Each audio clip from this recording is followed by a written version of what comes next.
Now, for the younger people here in the audience, the Cold War is just a chapter in a history book. But it's more than a story in a book to me. I lived my entire life during the Cold War, lived all through the Cold War. And during that time, I never, ever lost sight of one reality, which is the Cold War at any time could have turned hot. And had that happened, it would have been no less than the end of our civilization. And that was staring us in the face. That was there all the time during the Cold War. It's my considered judgment that we avoided that catastrophe as much by good luck as by good management. There's a lot of management, but I give luck the balance of the credit. Now, today, inexplicably, we are recreating the conditions. We are recreating those conditions. That's not just my view. The Bulletin of Atomic Scientists, some of which you may follow, each year puts out a doomsday clock, a clock with a hand so many minutes before midnight. When I was Secretary of Defense, that was about 12 or 13 minutes to midnight. Today, it's 2.5 minutes to midnight, which is closer to doomsday than 90% of the years of the Cold War. So they agree with the view that we're closer to a Cold War, to a real war today, than we were during the Cold War. And yet most people just simply do not realize that fact. In my talk tonight, I'm going to cover the highlights of my book. I wrote this book. It's called My Journey to Nuclear Brink, because of my concern for the very problem I was describing, namely that we're facing a great danger today, and most of our citizens are simply blissfully unaware of that danger. And because we're unaware of it, we're not taking the actions we could take to reduce those dangers. So I don't like to consider myself a prophet of doom. I have to tell you about the doom that we're facing in order that we can take the actions to avert that doom. That's what my work is all about. And I have to start by observing something which I'm sure you already know, that the relations between the United States and Russia today are really comparable to what they were during the Cold War. Some ways worse, some ways better, but generally comparable to that. Russia, just a few years ago, dropped its long-time policy of the no first use of nuclear weapons, and have explicitly said they would use nuclear weapons first in a war if they saw it important to the national interest. They are rebuilding, they've been for several years now, rebuilding their Cold War nuclear arsenal. And they have threatened the use of that arsenal against its neighbors and indirectly threatened the United States. By that I'm referring to a quote from Dmitry Kiselov, who's the director of media in Russia today, appointed by President Putin to that position, who observed that Russia today is the only country that can turn the United States into radioactive ash. Radioactive ash. Unfortunately, his statement is true. The question is, why would he bother to publish that in Russia state media? What was his point? So that's Russia. Rising to that challenge, though, the United States has never wanted to avoid the challenge. Rising to that challenge, we are now busy rebuilding our Cold War nuclear arsenal. There's been some publicity about the fact that this is going to cost the taxpayers something in excess of $1 trillion. I don't know whether that figure is worth quoting, because nobody can relate to $1 trillion. It doesn't mean anything really to you. You know that's a lot of money, but it's $1 trillion. It's true that it's going to cost a lot of money. It's going to eat up a lot of a government's budget. I'm more concerned about the fact that of the dangers it's creating.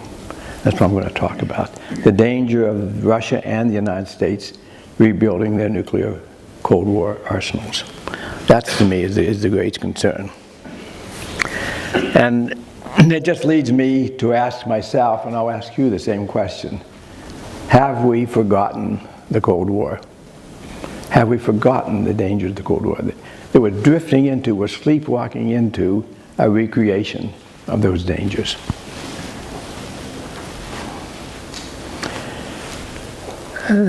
All during the Cold War, we believed, and our policies reflected this belief, that the danger from the Soviet Union was that they were going to come after us with a surprise attack. We had a name for it. We called it a bolt out of the blue. And of course, even had a nickname, a boob, a bolt out of the blue. You have to find humor in some of the grimmest of situations. In retrospect, that was never the danger. That's what we prepared for, that's what we built our forces for. But in fact, that was never the danger. Neither Russia today, nor the Soviet Union then, nor the United States ever was planning a surprise attack on the other country. We were preparing for the wrong contingency. The real danger was that we would blunder into a nuclear war. And that almost happened a few times. The most obvious time, the time all of you, even the young ones here, have read about it if you don't remember it, was the Cuban Missile Crisis. Have we forgotten the Cuban Missile Crisis? I will never forget it. I was there right in the middle of the planning for the Cuban Missile Crisis. I was not sitting in President Kennedy's war room, but every night, every day and every night, I would work with a small team of analysts who were describing the intelligence report that would go on President Kennedy's desk the first thing in the morning, telling him the status of the Soviet missiles. Were they ready yet? Were they operational yet? Had the warheads come? Were they mated with the warheads? And that was the information President Kennedy needed to work his way through the crisis that he was facing. I can tell you that every morning that I went into that analysis center, I believed was going to be my last day on Earth. And to this day, I believe that we survived that catastrophe, that crisis, more by good luck than by good management. After the crisis was over, President Kennedy said he thought there was one chance in 3 that the Cuban Missile Crisis could erupt into a nuclear catastrophe. 1 chance in 3. Those are not really good odds, when at the other end of the equation is the end of civilization. But my view is that Kennedy was an optimist. He was an optimist because he didn't know all of the facts which contributed to the danger. He didn't know it because I didn't know it. I was the one who was helping prepare the report to tell him. We didn't know at the time that besides the long-range missiles that were being assembled in Cuba, the Soviets already had deployed short-range, tactical nuclear missiles, already mated with the warheads, already operational, and where the commanders on the site had authority to use them without reference to Moscow. So just think about that for a moment, and think of what the Joint Chiefs of Staff were recommending that President Kennedy do. The unanimous recommendation to the President was that he invade Cuba. Had the President followed that unanimous recommendation, our troops would have been decimated on the beachhead with tactical nuclear warheads, and a general nuclear war would have followed, without doubt. So the odds were really worse than 1 in 3 of a nuclear war starting. Well, that's the Cuban Missile Crisis. And as I said, I have a very strong recollection of that, having been right in the middle of it and having seen the problems on a day-to-day basis. That experience really conditioned my thinking about nuclear dangers. It's one of the incidents I relate in my book. It's one of the reasons I wrote the book, to try and get this story out to the general public. So that would have been a nuclear war by a miscalculation, a political miscalculation, which in this case would have been based on faulty intelligence information. But there are other ways we could have blundered into a war, which I would call a war by accident. Likely way for an accident leading us into a war was the President mistakenly responding to an alarm for a missile attack. We have an elaborate organization system in Colorado, which is designed to tell the president whether a missile attack is underway on the United States. We had it then, we have it today. During the Cold War, that system gave a false alarm 3 times. Of course, the Soviet Union had a comparable system. And to my certain knowledge, that system gave a false alarm 2 times. Likely more than that, but there's only 2 that I know of. So 5 times in the 40 or so years of the Cold War, once every 8 years on average, we've had a false alarm. Happily, neither the Russian president nor the American president responded with an attack. We have a policy, though, called launch on warning. And so the system is set up that when the North American Air Defense Command sees an attack underway, they call the president before the attack lands. So he has the option of launching our missiles before the Soviet missiles or the Russian missiles land. The reason for that is obvious. That if the Russians are conducting a surprise attack on us, certainly their first targets are going to be our missiles. And therefore, the opportunistic move is to launch your missiles before their attack lands. The only problem with that strategy is, what if you're wrong? What if you discover 5 minutes after you launch your own missiles that it was a mistake, there was no launch? Well, the answer is, it's too bad, because you cannot call the missiles back, and you cannot destroy them in flight. So you have started a war that ends civilization based on an accident in the warning system. This is not an academic issue to me, because in 1979, when I was the Undersecretary of Defense for Research and Engineering, I was called at 3 o'clock in the morning on one of those false alarms. And I'll remember as if it had happened last night. When I picked up the telephone, the voice on the other end said that his computer was showing 200 ICBMs on the way from the Soviet Union to the United States. And for one horrifying moment, I thought we were about to experience the catastrophe that we had narrowly evaded in the Cuban Missile Crisis. But the general quickly went on to tell me, but, he said, I've concluded it's a false alarm. Something's wrong with my computer, and I'm calling you. See, why was he calling me? I was the technical person in the Pentagon. I wasn't in the chain of command. He was calling me because he wanted to figure out what the hell was going wrong with his computer. And he hoped I could help him before he had to explain this to the president the next morning. Well, the sequel to that story, I was not able to help him figure out that night. Everything he told me seemed to me that all the tests he described me seemed that the computer was operating okay. But he wasn't getting indications from his other warning system, so he concluded there was an error in the computer somehow. It took us 3 days, by the way, to determine what the error was. The error was when the shift changed that night, the new computer operator coming on, instead of putting the operating tape in the computer, put a simulating tape, a training tape in the computer, and it simulated a very realistic attack. Of course, that's what it was meant to do. It was human error. One of the other false alarms that happened while I was Undersecretary, just a year later actually, was a failure of a computer chip. It was showing 2 missiles, 22 missiles, 222 missiles, 2,000. Obviously something crazy, and that call never came back to Washington. The watch officer immediately determined there's something clearly wrong with this computer. Well, humans still err. Machines still err. We still have a policy of launch on warning. So that danger is with us as much today as it was during the Cold War. So I've given you 2 examples, both of which I've written about in some detail in my book, of why I am concerned about nuclear dangers today. These issues, which happened during the Cold War, the conditions that caused them are still there. They can happen again and will happen again.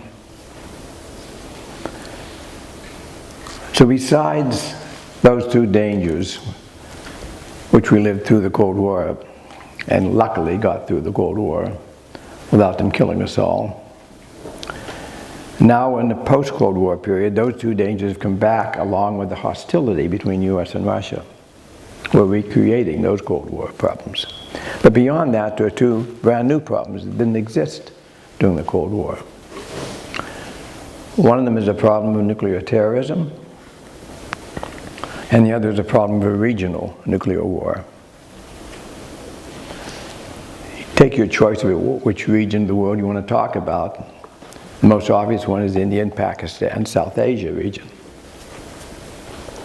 Just a few weeks ago, over a border skirmish in Kashmir, the Pakistani government announced that India didn't stop doing what it was doing. It was going to destroy India. Destroy India was the word. And they have the missiles that can do it. They have more than 100 nuclear weapons. India also has more than 100 nuclear weapons. So while Pakistan is destroying India, India is going to be busy destroying Pakistan. Some calculations are that that exchange, if it took place, would cause more deaths than World War II did. Just Pakistan and India. And so some Americans say, well, that's in Pakistan and India, it doesn't affect us. Not so. There's no place to hide in a nuclear war. In particular, if you have 200 nuclear bombs going off in India and Pakistan, blowing up cities, sending smoke and soot up into the atmosphere, the likelihood is that that smoke will get up into the stratosphere, block the sun's rays, to the extent comparable to a volcanic explosion, some of the great volcanic explosions we've had today, that have caused temperatures to drop in the world 1, 2, 3 degrees. Most calculations suggest that maybe it would be 2 or 3 degrees temperature drop for maybe 5 to 10 years. Well, we're fat and happy here in Palo Alto, Menlo Park, so we probably survive it. But the vulnerable people in society, when you have a 20, 30, 40% drop in agricultural production, the vulnerable people in society are going to hurt a lot. A lot of people are going to die of starvation.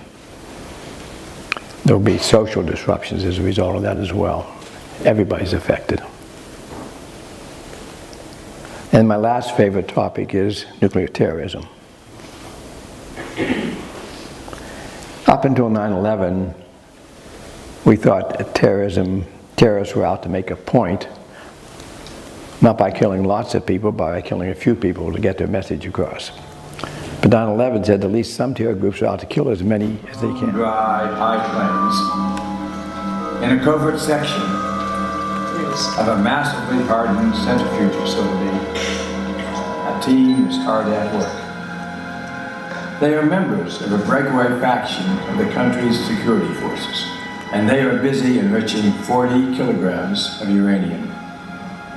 By July 3rd, they achieve their target of 90% enrichment, and then transfer the uranium to a nearby secret lab, where another team of technicians assembles it into a crude nuclear bomb.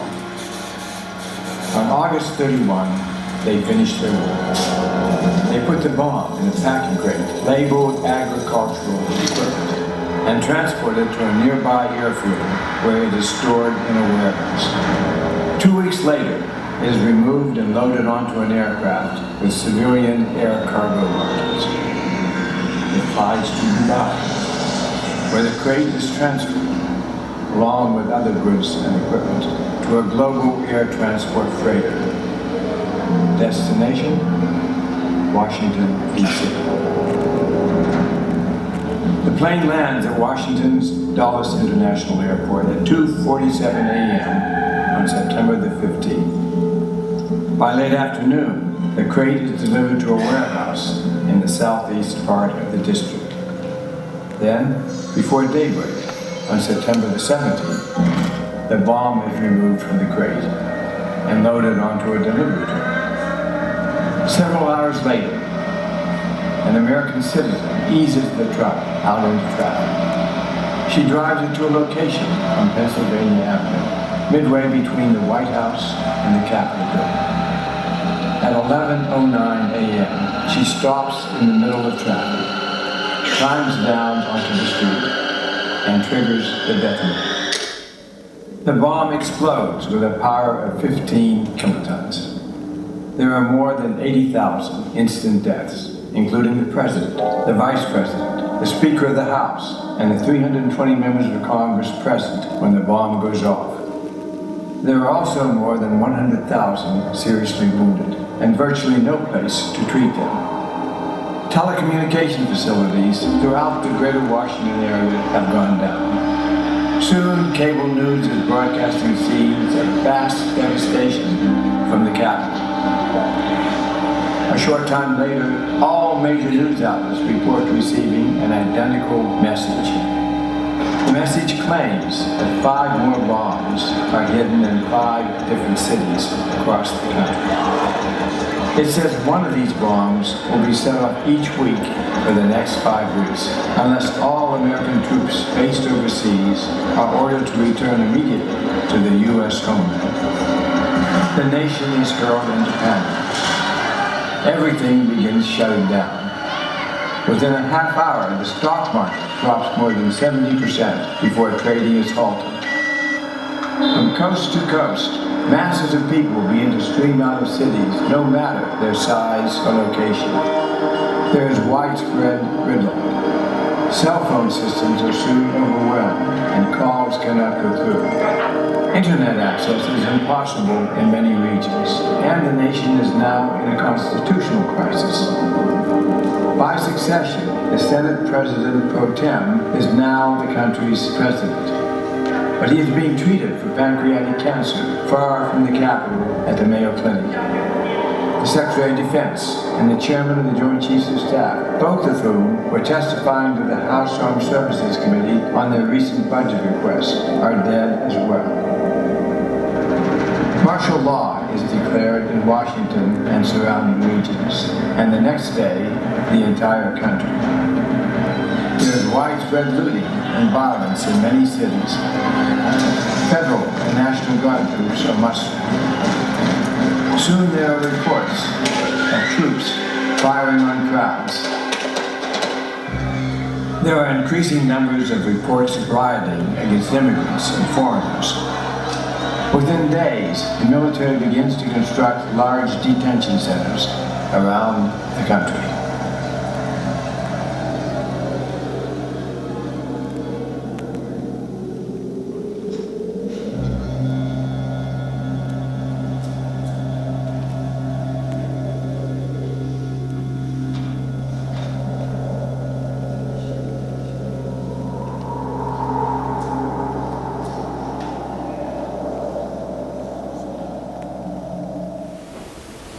Because I'm so concerned with these dangers, I've really dedicated the remainder of my life to trying to do what I think is necessary, which is education. I'm an educator, that's what I do. And the reason we're not taking the action to lessen these dangers is because people don't understand what the dangers are. Politicians don't understand, the public doesn't understand what the dangers are. So I've set aside to be one person at least trying to educate on this public.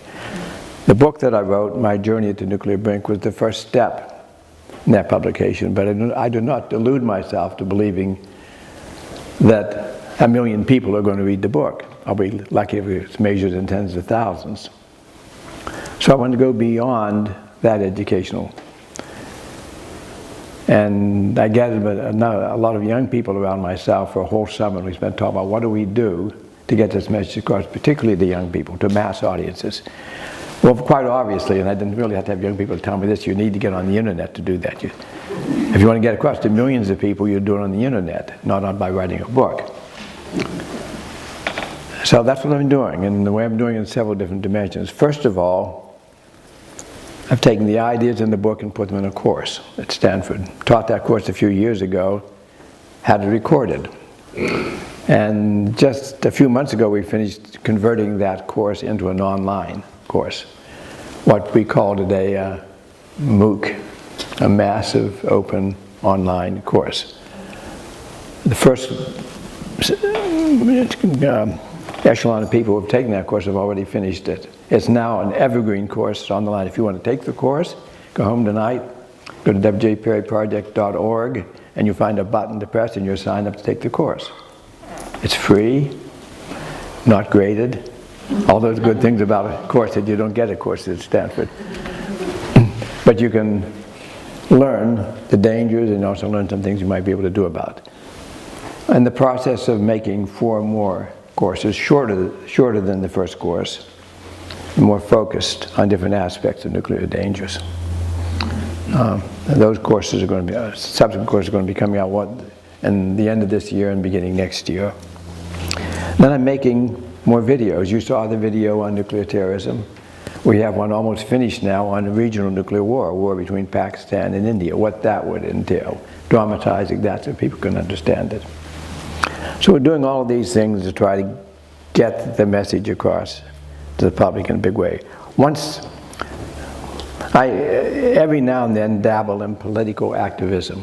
I write op-eds, I talk to senators, I talk to presidents and so on. But I'm convinced that's a wasted effort until we can get the public educated. So I'm really focusing most of my effort on a mass education problem, which is what I'm well involved and in doing today. When my friends see what I'm doing, they're a little incredulous. They say, you know, I will be 90 years old this year. They say, why aren't you enjoying your golden years in that Garden of Eden known as Palo Alto, instead of mucking around, giving lectures, writing books, preparing educational courses, and so on? And I guess the answer to that is severalfold. First of all, I see the danger of this problem. I see it challenging our whole civilization, really. I have 5 children and 8 grandchildren and 2 great-grandchildren and counting, and I really care that they have some future. And I helped create these weapons, so I know better than most what's needed on how to dismantle them. And I feel some responsibility to help in the process of getting them dismantled. And I think time is not on our side. We need to be taking this problem seriously and doing something about it. I'm going to end with a line from a favorite poem of mine by Robert Frost. It said, "The woods are lovely, dark and deep, but I have promises to keep, and miles to go before I sleep, and miles to go before I sleep." Thank you.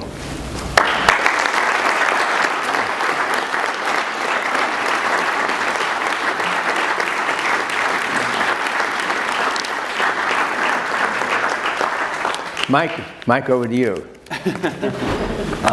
For a brief moment anyway. So thank you for those comments. I think that was really great. I certainly learned a whole lot from listening to you.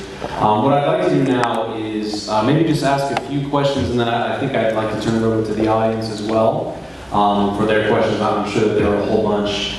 But if you don't mind, so I'd like to start with one place that is in the news and that you didn't mention in your comments, and that is North Korea. For those who don't know, and I'm sure most of you do, North Korea does have nuclear weapons, and they are in the process of miniaturizing them so that they can place them on missiles that can reach the United States. This is a concern that has been talked about in the press a lot. And there's also some concern that their young new leader is, shall we say, on the aggressive side. Perhaps even on the reckless side, and it's causing concern and tension. And I served on the Korean Peninsula when I was in uniform, and they take that conflict very seriously there. Of course, it is complicated, right? It is a very complicated thing. But because of that, I was wondering. I thought of North Korea because you mentioned the Cuban Missile Crisis, and I heard someone the other day call what's happening in North Korea a slow-motion Cuban Missile Crisis. Which is perhaps a little hyperbolic, but it made me think of it. So I was wondering if you could, explain, in your own thoughts, what's going on there. And it doesn't seem like a place with a whole lot of great options, but if you were still in the position of Secretary of Defense, sir, what would you be advising at this point? I've dealt a lot with North Korea. 2 months after I became Secretary of Defense was the first Korean nuclear crisis.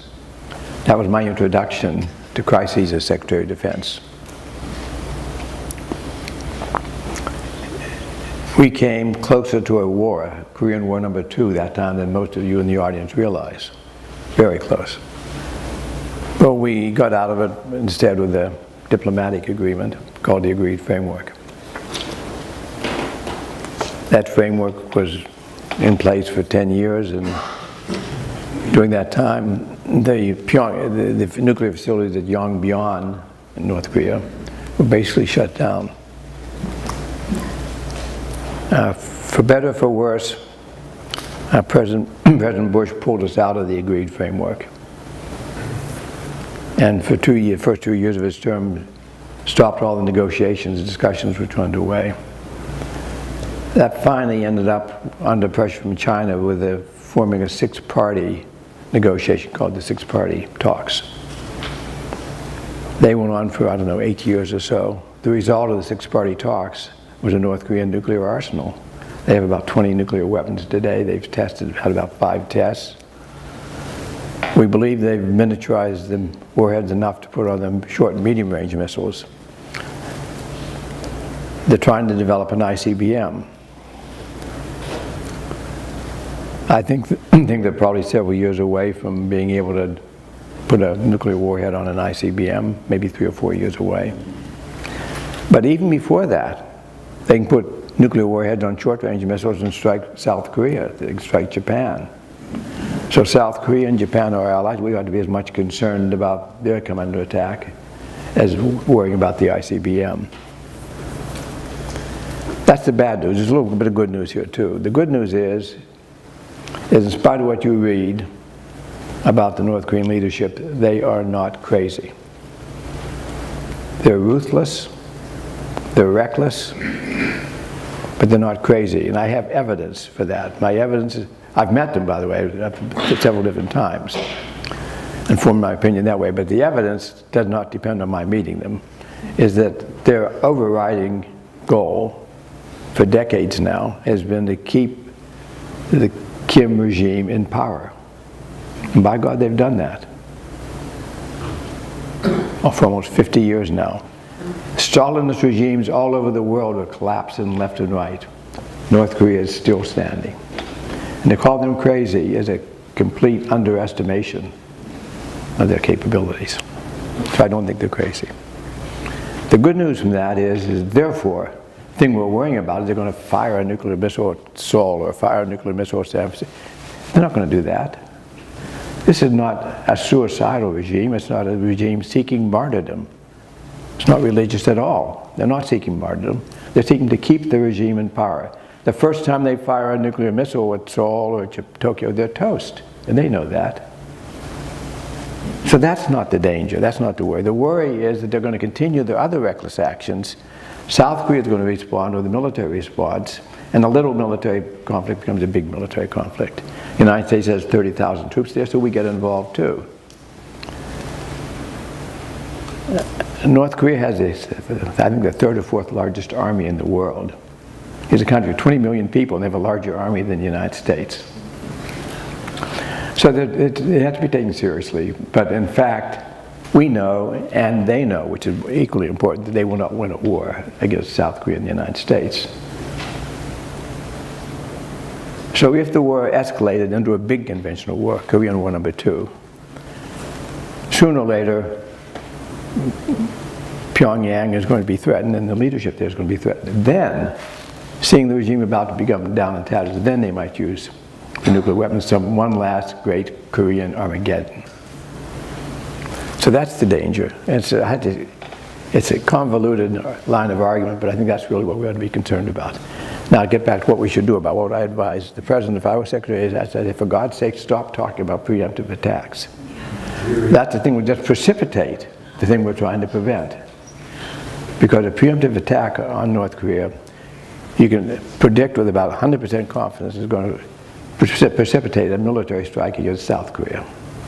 Not nuclear weapons, but a military strike. And it might be limited, or it might not. It might escalate, might spread, and eventually get to this place where the nuclear weapons are used. So the first thing point of wisdom is forget about military attacks on North Korea. So what's that leave us with? At least with diplomacy, which we've had unblemished record of failure, I think, on diplomacy with that. Why do I think diplomacy could work this time? I think the two things that are different that we ought to take into account. The first is that China, which could play a big role in this problem, and has chosen not to play much of a role in the past. China is now getting pretty worried. The two outcomes I'm talking about here, one of them would be a regional war which goes nuclear, would be very, very adverse to their core interests.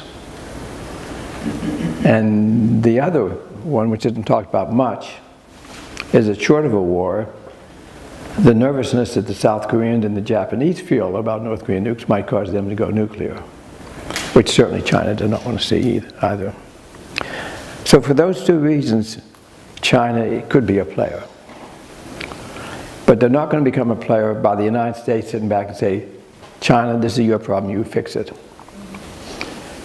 What could be done, though, is we could get together with China and put together a new form of negotiating tactics. Diplomats talk about negotiations having carrots and sticks. Well, we have the carrots. We in South Korea and Japan have the carrots. There's plenty of things we can do that North Korea would like us to do. We don't have any sticks. Only sticks we have are these stupid sanctions we're putting on, which are almost completely ineffective because they get around them by going to China. But if China decides to withhold food supply and fuel supply, North Korea is really in trouble. So if we could go to China and say, let's put a deal together. We're going to go to North Korea, not to overthrow the regime, which the Chinese are paranoid about, but just to get them to first of all, pull back on their nuclear weapons and then eventually get rid of them. And we need to put a package together where you have the sticks and we have the carrots. What do you think? This could be done. It takes a degree of intelligence and finesse that I'm not sure we have, but it could be done. So at least we've got an existence theorem of something that could be done that could defuse that situation quite a bit. Will it be done? God knows, but it could be done. You know, I think most people know, but for those who don't, is that we kind of rely on three main capabilities. Intercontinental ballistic missiles, submarine launched ballistic missiles, and long-range nuclear bombers. The idea is essentially, if you remember Dr. Perry's remarks about how if the Soviet Union were to launch and destroy our ICBMs, we could still launch from submarines or long-range bombers and effectively have a deterrent from them launching in the first place, theoretically. So, as I understand it, this modernization was started under the Obama administration. It seems like the Trump administration is going to continue it. I'd love to just hear your thoughts on what the thinking is behind the need to modernize, and what are the, both maybe the benefits, but also the potential dangers of this action. What we and Russia are doing today is in the early stages of basically rebuilding the Cold War nuclear arsenal. A lot's happened, and that original arsenal was conceived and designed 50 years ago, more than 50 years ago. A lot's happened geopolitically and a lot's happened technically in the last 50 years. So I think it doesn't seem sensible to me to just be repeating what we did then. We should rethink it from first principles. If we have to have a nuclear deterrence force at all, and I'm afraid that seems to be the case now. I'd hope for many years that wouldn't be necessary, but that seems to be the case. But given that we have to have one, then what should it consist of? And I start off by saying we get a very effective deterrence just with the submarine forces. We build bombers anyway, we use them for conventional forces.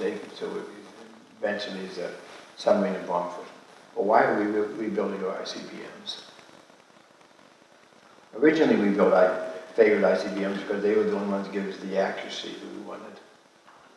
But today we get that technology moved along, we get that same accuracy in our submarine missiles or our bombers. So the original reason for the ICBM has sort of gone away. But we've become attached to. And my problem with the ICBMs, I hate to be anti-ICBM, my problem with them is that they have this vulnerability to false alarms. Because the Russians know exactly where our silos are, then, and because we know that and know that if there's an attack on us, those silos are going to be targeted, then there's a temptation if we get a warning signal to launch our warning. And so the scenario I described for you in my talk was we launched them and then 5 minutes later, whoops, that was a false alarm. What can we do? The answer is nothing. So for that reason, I say if we can achieve our deterrence without the ICBM, we should do it. And that's what I've argued. I've written op-eds. That's what part of my political activism. I can assure you that political activism is wasted. It makes me feel good to write the op-eds, but it has no effect on the political system. We're going ahead and rebuilding the ICBMs anyway. But as we rebuild them, we're accepting then that vulnerability to false alarm and a false launch. It's accidentally starting a war which ends civilization. So I think that's too high a price to pay. Low probability, I don't want to be too alarmistic. I mean, we've gotten by all these years without having done it. So maybe we can buy another 50 years, who knows, or 40. You mentioned Russia. I'd like to talk about Russia a little bit more as well. There seemed to be a period of time, including when I was at the State Department briefly, that our relationship with Russia was improving and things seemed to be going well, and there was a great talk of a reset in our relationship. And obviously, more recently, things have kind of gone the opposite direction. Part of which is, what happened in the election. There seems to be a lot more mistrust, but also, the Russian activities in Crimea and Syria. There seems to really have a lot of tension and mistrust between Russia and the United States. What can be done to repair that relationship? Is it irreparable? What do you think we should be doing about that, and then how should we be thinking about it? No, it is, as I said, as bad as it was during the Cold War. It's not irreparable. It can be dramatically improved, I believe. Let me go back to a baseline point. When I was Secretary of Defense, one of my closest partners in two of the most important projects I was conducting were the Russians. One of them was dismantling nuclear weapons. During my term, we dismantled 8,000 nuclear weapons, which is a lot of weapons. Half of them in the former Soviet Union, half of them in the United States. And that whole project was a big, complex project. Getting that done was done in full cooperation, full partnership with the Russians. The Russian Minister of Defense came to our ICBM base and cheered on as we blew up one of our Titan silos. I went to the former Soviet Union, to Ukraine, and he with him, and we both cheered while we blew up a former Soviet ICBM. So we worked together and got rid of 8,000 nuclear weapons. Beyond that, it's probably more difficult in some ways. We went into a peace enforcement operation in Bosnia. Probably most of you don't remember much about Bosnia, but there were several 100,000 people being killed in Europe. And ethnic cleansing was going on. People were being sent to concentration camps. It was a terrible situation. And we had a UN force in there which was completely feckless. They were being captured by the soldiers and tied up and pictures taken of them. It was a very sad operation. So we decided we wanted to stop that killing and ethnic cleansing,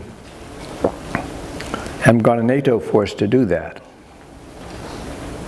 Russia has a big interest in that. I mean, this is all part of what was used to be called Yugoslavia. You know what Yugoslavia means? It's Southern Slavs. Southern Slavs. They're Slavs just like the Russians are, and there's a very close kinship between them. So Russia felt a big stake in this and wanted to be a part of it. So they wanted to send in a brigade of their own troops too. So it's sort of like the situation we have in Syria today. Russian Air Force fighting, American Air Force fighting, and no coordination. We said, no, that's a bad idea. If we like to have the Russian brigade, but we want them under common command, which meant under NATO command. Well, Russia was not enthusiastic about a NATO command. Back then, and again today, NATO in Russia was a four-letter word. Bad news. So, President Yeltsin and President Clinton said, we've got to find a way of solving this problem. And they said to the two defense ministers, myself and Minister Gorbachev, find a solution. It took us 3 meetings over a period of about 3 months at 3 different locations in the world. One in Geneva, which is a complete total failure. One in Washington, where we were beginning to see the daylight. And finally one in Brussels, where we signed the agreement. But the upshot of it is that a Russian brigade, one of the best brigades in the Russian army, went into Bosnia under the command of an American general, embedded in an American division, and turned out to be very effective and did a very good job. One of my last acts as Secretary of Defense was pinning a medal, an American medal, on the Russian brigade commander for having done an exemplary job in peace enforcement. So we did have, at one time, a positive and very constructive relation. It started going downhill when we decided to expand NATO up to the Russian borders. That got them very concerned. It got downhill further when we decided to pull out of the ABM treaty and deploy an ABM system close to the Russian border. There were a lot of bad things that happened that deteriorated relations, and a lot of bad things on the part of Russia. Putin's incursion into Georgia and Crimea, and now Ukraine, eastern Ukraine, have been a real irritant in our relationship. So there's a lot of bad news today, but I think if we could focus on the big issues where we have to be cooperating, which is nuclear weapons, there we don't have divergent interests, we have common interests. Neither one of us wants to see nuclear proliferation, neither one of us wants to see a nuclear terrorist. We have reasons to work together in that field. But we can't seem to work in that field because we're fighting them in other fields. Not as many years ago, I was at Stanford learning to be a mathematician. And one of the things I learned as a mathematician, when you have a really difficult problem, there's a technique called separation of variables. So the politicians need to figure out this case. How do you separate the variables? The problems we don't disagree, set them on one side, and the problems we agree, which is working together and getting nuclear safety, set them on the other side, then work to solve those problems, even if we cannot solve those. In other words, if we can't solve all of the problems, that doesn't mean we can't solve some of them. Concentrate on the ones we can solve. I'd be remiss if I didn't ask about the remaining nuclear issue in the news, and that is Iran. So it seems like this is a situation where how you view the Iranian nuclear deal really depends on whether you're a Republican or a Democrat. So I think it would be helpful if you could help us think through with clear eyes. What does this deal mean? Is the current dialogue surrounding the deal and perhaps tearing it up helpful, harmful, and if so, what are the ramifications? There's nothing about the Iran nuclear agreement that has a Republican or Democratic flavor to it. This is no reason to consider this a partisan. It's become a partisan problem, but it's absolutely stupid for that to be the case. It's not a partisan issue at all. It shouldn't be. During the campaign, there was talk about withdrawing from the Iran agreement and negotiating a better agreement. Well, if there's one thing I can tell you with complete and absolute certainty, is there's not going to be a better agreement. It's either this agreement or no agreement. We got this agreement at great work and great effort because we had, for once in the world, effective sanctions. The sanctions on North Korea are not effective because they have a back door. The sanctions on Iran were very effective because every country in the world, including Russia, including China, participated in them. They worked. That's what drove Iran to the bargaining table. That's what got us what I think is probably the best deal we could have possibly have gotten. So if we withdraw from the agreement, and say, we're now going to negotiate a new one. What's the incentive for Iran to negotiate? There won't be sanctions anymore. Well, I mean, the United States can put on sanctions, but it wouldn't have any meaning. To put it as politely as I can, to think that we're going to get a better agreement is stupid. Other than that, I don't have strong feelings on the subject. Perfect, thank you again. Okay, now I'd like to turn it over to the audience. 2 North Korean satellites, basically orbiting such that, 2 North Korean satellites orbiting such that a large part of their orbit included the United States, overlapping. And the potential threat of electromagnetic pulse. Would you comment on that? Yes, I will. It's pretty hard for a satellite not to cross over the United States. So if they've got satellites up in the air circling around, they're going to be going over the United States some percentage of the time. Second, those satellites, I'm losing the mic here. Those satellites, did it come through? Yeah. Those satellites do not have nuclear bombs on them. That I can say with certainty. Perhaps reasonable to speculate that some years from now, they might have a satellite, they might have a bomb that can go on a satellite, and they might have a satellite big enough to carry it and so on. But that's many, many years away if ever there are. I think there are many other things they can do to threaten us short of an EMP. In any event, I can say with confidence, complete confidence, those satellites do not have a nuclear bomb in them, period. I believe last December, the United Nations General Assembly voted something like 113 to 35, with I think 13 abstaining, to start work on a treaty to ban nuclear weapons. The United States, and I think about 40 countries, are boycotting that effort. I wanted to know what your opinion of the value of such a treaty would be, and why do you think the United States is so adamant against it? Well, the United States is against it because it doesn't agree with the idea of giving us nuclear weapons. What would be the value of the General Assembly passing that agreement? There would be no practical result from it doing it because none of the nuclear powers are going along with it. It would be a strong and maybe a partially effective moral statement. I wouldn't minimize the value of moral statements. During the last decade of the Soviet Union, some of the actions would be taken were derided as just being moral statements, having to do with human rights issues and so on. But they ultimately had some effect. So I think the main effort, the main result of it in the near future would be simply a moral statement. But by saying that, I don't mean to degrade it. I think it might ultimately have some positive effect. I support it, by the way. Yes, Marty? Most Americans are aware of Russia's bad behavior and North Korea's bad behavior. Are there any reasons, has there been any behavior on our part that they have reasons to not trust us, either country, that you could comment on?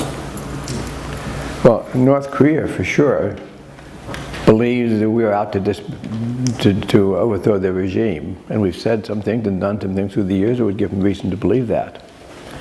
So it's paranoid on the part of North Korea, but there's some reason to understand why they might have that paranoia. The first time I was in Pyongyang, I met with the general, among other people there, and he came into the room and stuck a hand to shake hands and said, "I'm General so-and-so." He said, "And then this meeting is not my idea. I was directed to meet with you." He said, "I don't think we should be even discussing giving up nuclear weapons." I like the guys, straightforward, get right to the point. So I said, "Well, why are you concerned about nuclear? Why are nuclear weapons so important to you?" He said, "For our security." I said, "Security against whom?" And he looked at me incredulously. "You." And then he went on to say, "This is a it's a good many years ago. Do you remember when we mistakenly bombed the Chinese embassy in Belgrade? This is right after that happened. He said, you drop a bomb on North Korea and you're going to find nuclear weapons in your city the next day. Pause. He said, not excluding Palo Alto.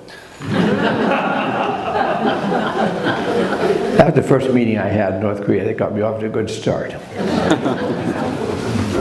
No, I think seriously though, they believe that their regime survival is threatened by the United States. During the Bush administration, several times we explicitly said that was our goal, was to overthrow the regime or to help it along. The belief was it was going to die of its own incompetence, but if we could do anything to help it along, speed along, we ought to do that. So they have that feeling. It's not entirely without reason. Many people in Russia, I was closest to Russia in an official capacity during the 90s when I was Secretary of Defense. I probably met more with the Russian Minister of Defense than I did with any of our allied Ministers of Defenses. I was very close to them, and I thought we were getting off to a new and warm relationship, and a close relationship, a cooperative relationship with Russia. But while we look at the 90s as being the first decade after the Cold War ended as being a good decade, Russians were going through a period of what they consider humiliation. Their economy tanked. They were being governed by kleptocrats who were looting the country's assets. The common people who lost their pensions were in the streets. It was a really, really sad experience. Many Russians blamed that on the United States, that we deliberately ground them down to the dust. We won the Cold War and then we ground their nose. I'm giving you their point of view. I don't think it's the correct point of view, but I understand how they came to that point of view. Thank you for your time tonight, Dr. Perry. I'm Dan Smith on the board of the Plowshares Fund. We are very grateful for all of your work. As advocates, we're faced with a strategic dilemma, which I'd like you to comment on. 10 years ago, you wrote an article in the Wall Street Journal saying we should go to zero. Abolition, elimination, and since that time the Pope has given his voice and we have this ban treaty, so there's some green shoots in that area. But under the Obama administration we tried a more piecemeal approach, and in the opinion of many, I think it didn't succeed. So do you have any advice going forward about which of these two approaches might be the more fruitful? Advocating total elimination because that seems to be really technically and morally the only pure position, or to continue to try to piecemeal the arsenal back? Yeah, let me start off with a commercial for Plowshares. Dan on the board of Plowshares. I told you that I spend most of my time in education, that I think I'm successful or effective in the field of political activism. But there is one organization that is effective in the field of political activism, is Plowshare. So if any of you are anxious and eager to get politically involved in this question, you couldn't do better than to do it by working through Plowshares. Now to get to your question, Dan. When Schultz and Kissinger and Anand and I wrote that op-ed, 11 years ago now, I guess. No, 10 and a half years. Our thought was that the time had come where we actually had a shot at moving towards zero. And we actually had a plan of how that could be done, step-by-step approach to getting it done. That was in parallel with an organization called Global Zero, which wanted to get to zero in one huge leap. Neither one has been successful. And I've told you that I've dedicated my efforts now to the educational field rather than trying to work directly for that goal, most of the time. Every now and then I lapse into political activism out of frustration.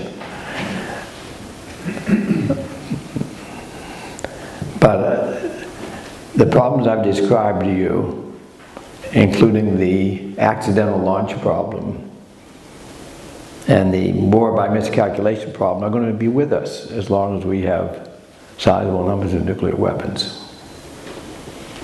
And so the ultimate solution of the problem is getting rid of those nuclear weapons. What we're doing between now and then is stopgap measures that allow us to survive another year, another 5 years, another 10 years.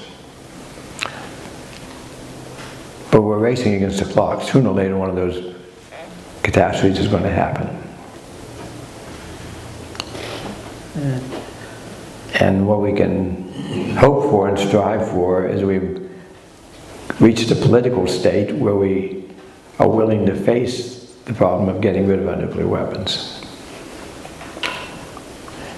I think it will take some leadership on the part of the United States, and I don't see that leadership anywhere in evidence right now.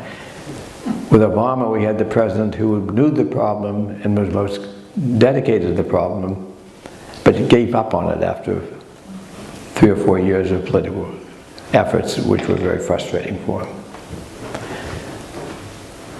We're certainly not going to see any progress under this president. So we have to look at this as a long-term game, I think. I'm in it for the long term, you're in it for the long term. But to me, the long term you have to keep the goal in mind all the time. The goal is not getting down to 1,000 nuclear weapons, the goal is getting rid of nuclear weapons. I think I'm going to end on that note. Mike, thank you. Absolutely. Thank you, sir.